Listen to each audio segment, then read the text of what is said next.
like, put it like this. Let's say hypothetically y'all got an advance, right? Well, you got an advance. Let's say it was $100,000. Was it that close, or was it in that realm, or like was it a good deal like that, or was it a Back first then, artist deal? yeah, we were lucky to get a good deal. Back then, was that lump that you got? Was it? What did you get a split third? equally? Right? Did you get No. a? Okay. No, I didn't get a When third.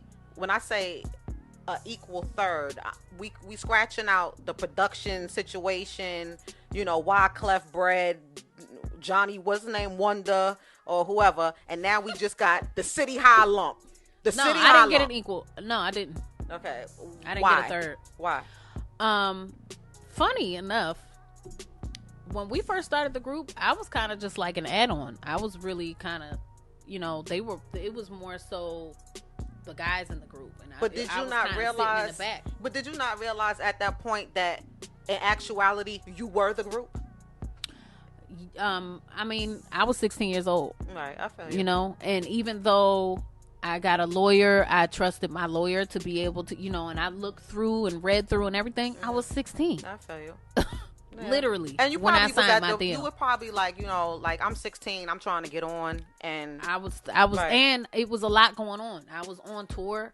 I was working, you know, at 16, like literally hitting different states and cities all over the country, right, straight out of high school, you know, and in the midst of that, we get signed. I fly out to Cali, and you know, I have to hurry up and get a lawyer in New York, and you know, and the lawyer's looking through things, and you know, and I didn't know who was a great lawyer and who wasn't, right, at the time. But the way that they viewed it was I did the least of the writing on the album, okay, which the me now would be like, hell to the motherfucking no. Exactly, right. But I didn't know, and I had no idea how that. I was just like, huh? Oh, okay. Right, you know, right. even though I did have enough, I had a good business sense for a 16-year-old, because I would ask questions. I wasn't just going to sign anything. I did get a lawyer, you know, and all of those things. And my parents didn't know nothing about that. They were trying, but they didn't know nothing about that either. You know, they just regular working people, you know, from Puerto Rico. Like, they don't, right. you know what I mean? My mother you. was a chemist, and my father, you know, they didn't know nothing about that. So, So with all of this going on, like they snatching you out of high school and you straight to the road, did you ever get an opportunity to finish? yeah, absolutely. Oh, good. Yeah, I definitely, I made sure of that, and I'm still continuing. You know, now I'm picking things back up and continuing my education and everything else. But I definitely, I finished everything. When you had your little lump sum, what would you say would be the most ridiculous purchase you've made? I never made a ridiculous purchase. Oh, so you had, for 16, you had your shit together.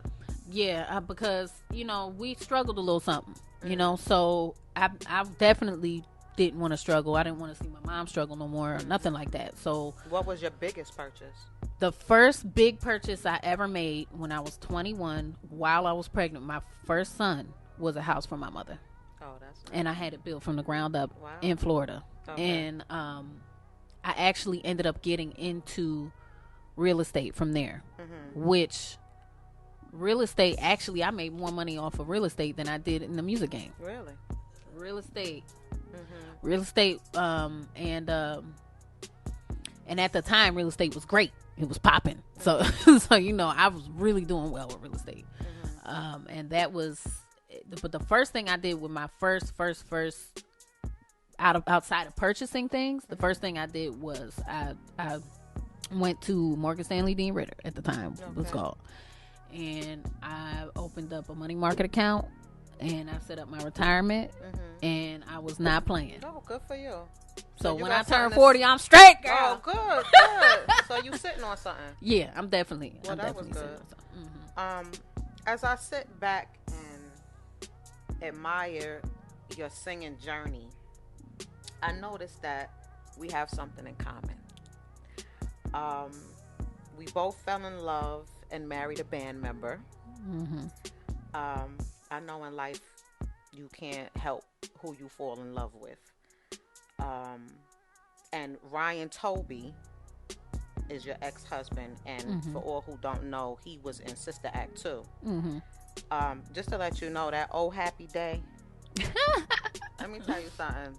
That old happy day that he sung in Sister Act 2 to this day can still give me chills. Yes. He sang that old happy day. Yes. Okay. Yes. He can sing.